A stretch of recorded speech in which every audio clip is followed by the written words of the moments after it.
Hello, this is Councilman Jewell Jones. I'm here with 94 West Global. Holla.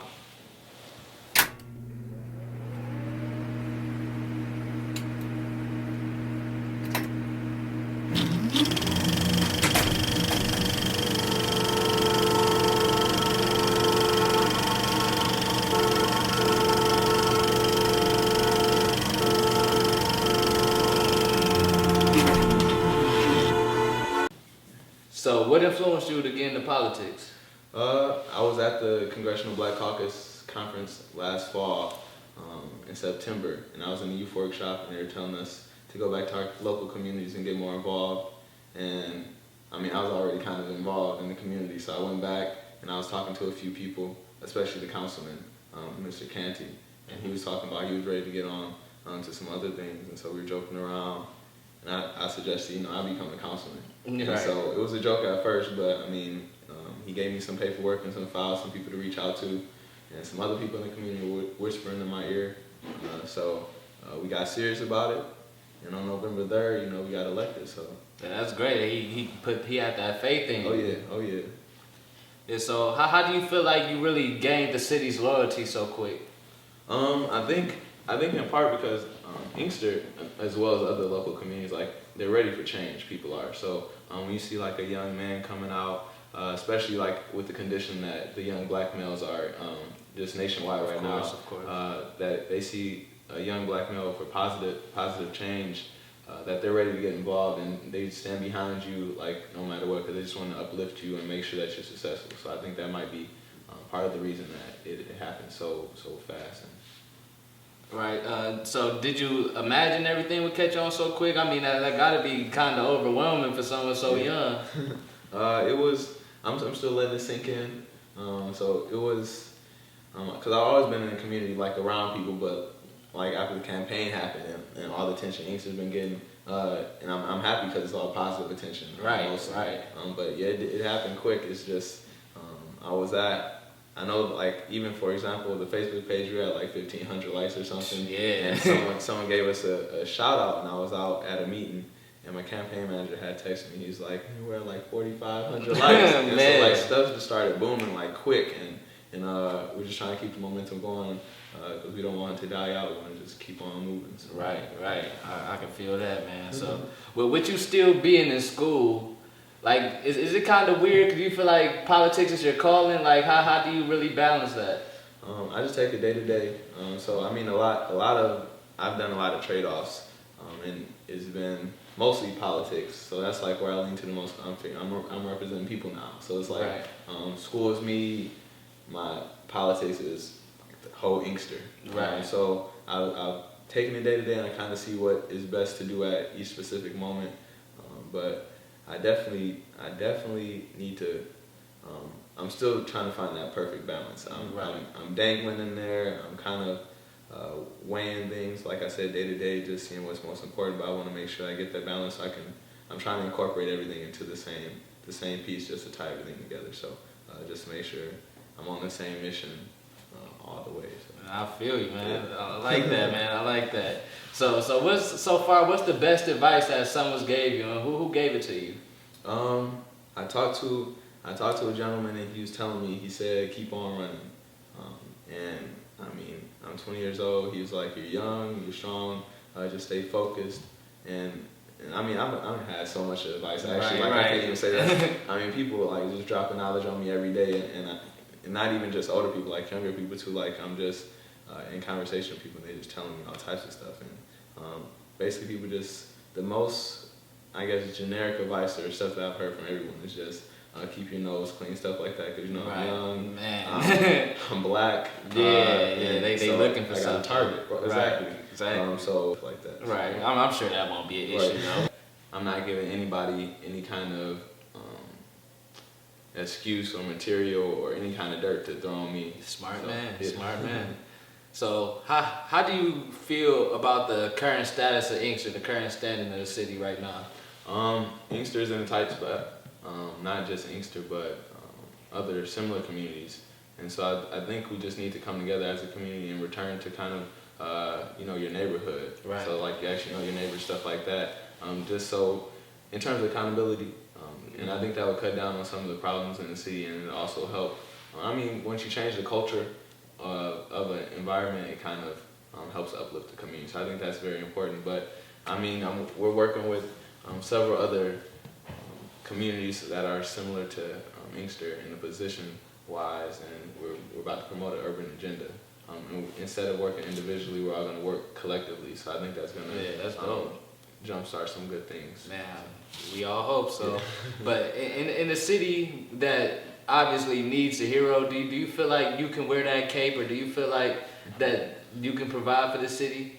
I think, I believe along with my team, like we can be kind of like the Justice League or something like that. Like we all have our own special qualities and our different ways that we can motivate people. So I think as long as we stick together, because right now we're a united front, so as long as we stick together, I think that we'll be able to bring the city some beautiful things. I'm looking forward to the best days. I mean, as long as we continue doing the work, Inkster's best days lie ahead for sure. So Definitely. So what are some of your short-term goals right now? So I'm working very closely with the police department right now. So we're trying to bring some, not just the police department, but all the city organizations, trying to bring some money into them just to generate some revenue. I'm also focused on generating revenue, period, for the city, so we don't have to use our citizens as our primary tax base, stuff like that. I definitely am looking to investors right now and other organizations that will help basically, I guess you could say, improve like existing businesses and also help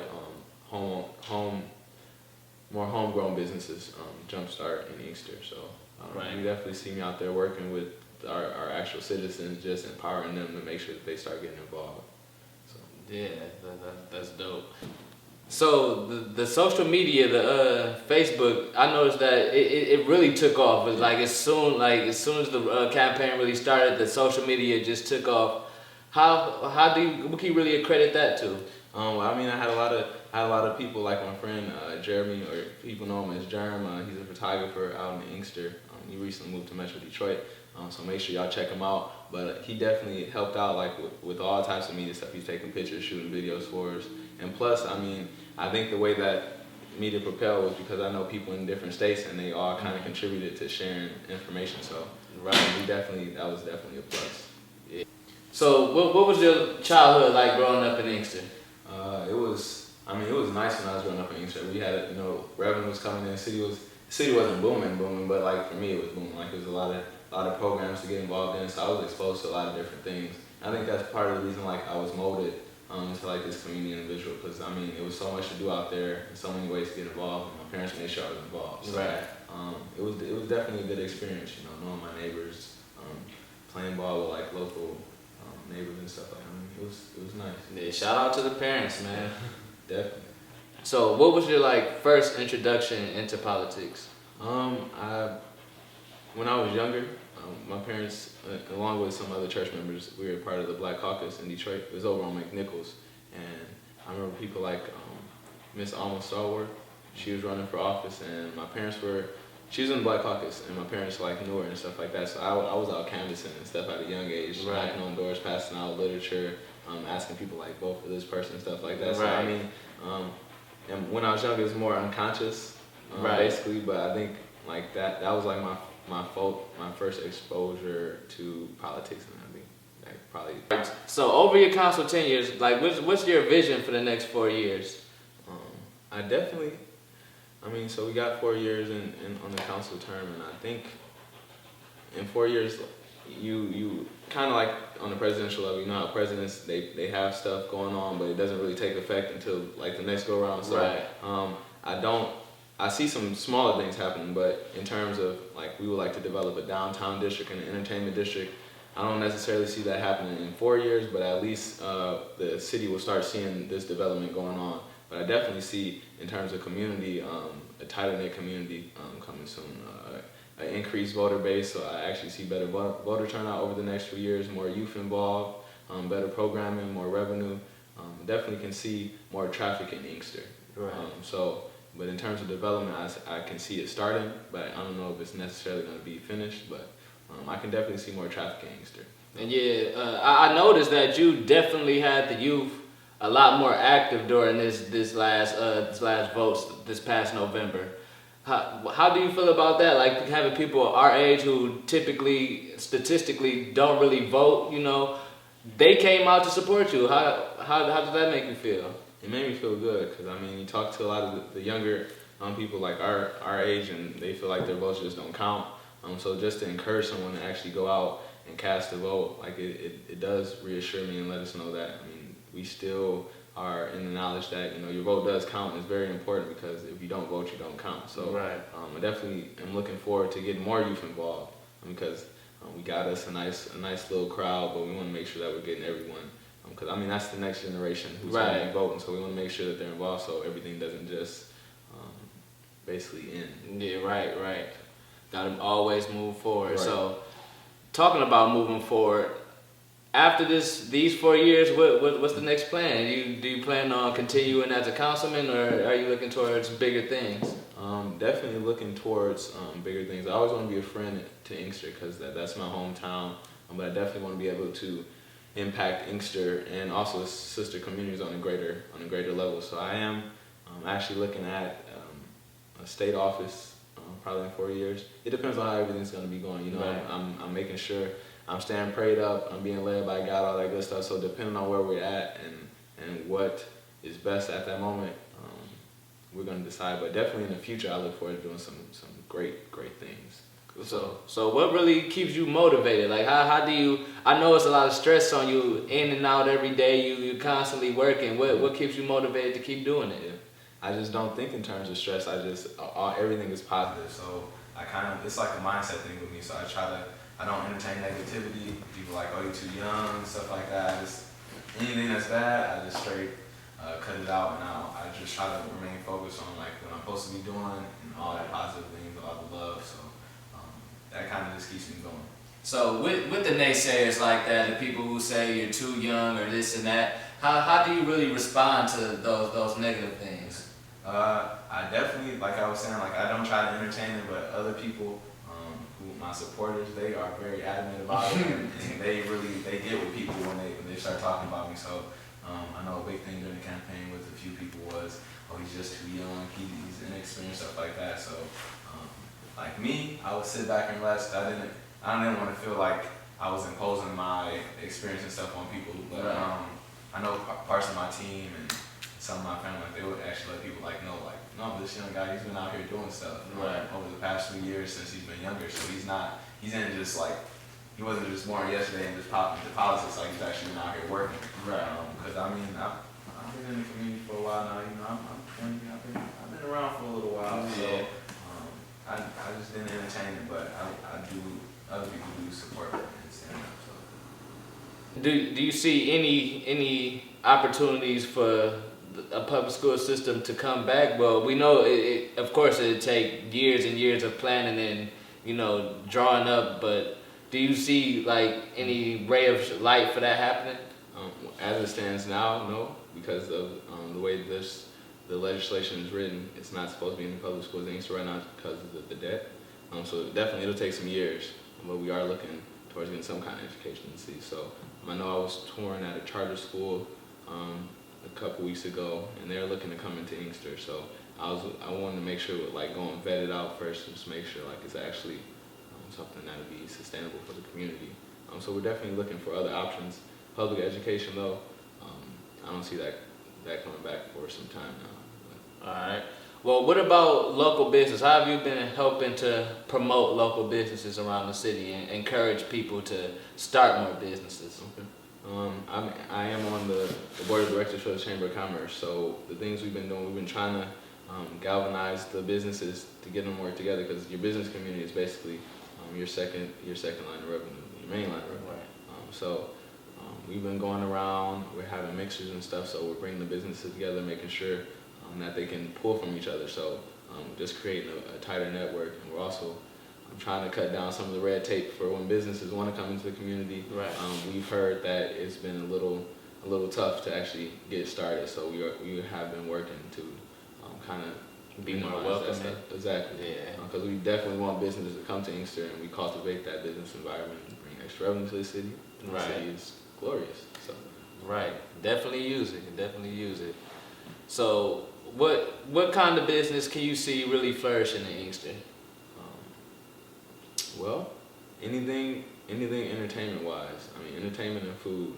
I can definitely see that flourishing in Inkster. That's why we are looking towards getting that entertainment district.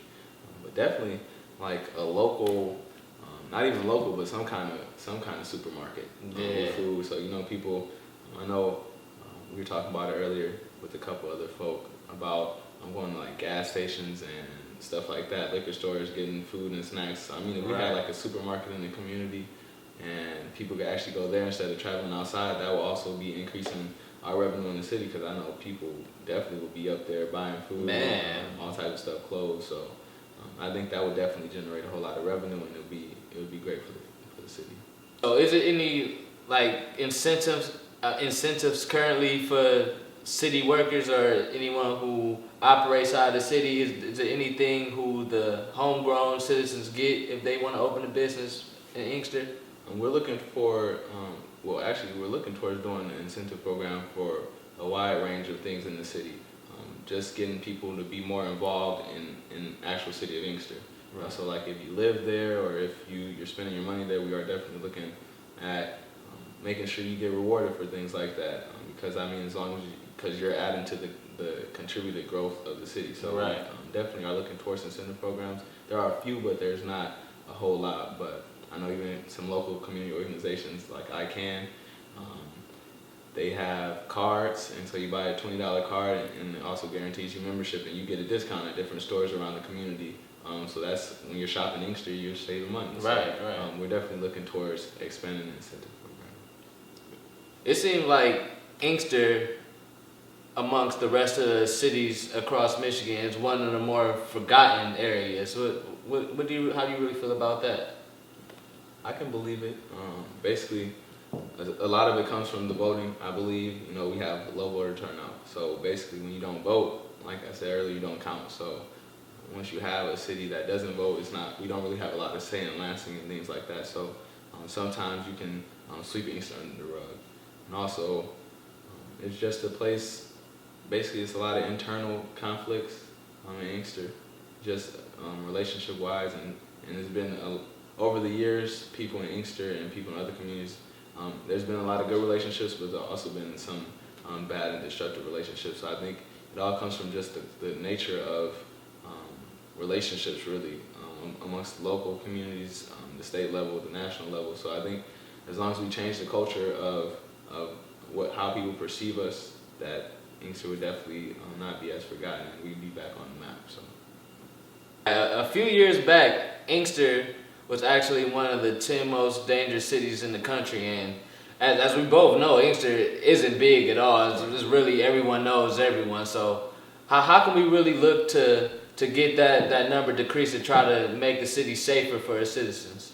I think you just give people something to do. I mean, we have more jobs in the city, and we actually just had an outlet for people to exercise that energy that it wouldn't be exercised towards negativity and committing crime and violence. So it's definitely about giving people that outlet just to focus and channel that energy.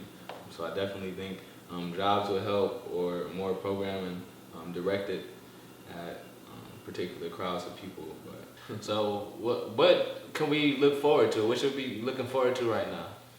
right now, just look forward to a change in Inkster, because we have 5 new council people, including the mayor, and so it's a new day out in Inkster. It's not business as usual. So I mean, it's been that way for about 15, 16 years, right. And so we have a whole new agenda. People are changing. People are starting to get more involved just because it's a change, right? And a lot of it's because of like personal relationships, personal vendettas against people. But I think we're all fresh. People are seeing that Inkster is different, right? So we're trying to make sure that we keep that positive attention and a positive light shown, and people just look forward to some great things happening soon. So. All right, well, man, thank you. It's been an honor to have you here today, man. My pleasure, brother. Hey, man, we look forward to everything you about to do for the city, everything that you bring to the table with us, and we cheer you on, man. Thank you. I appreciate that, brother. All right, checking out from 94 West.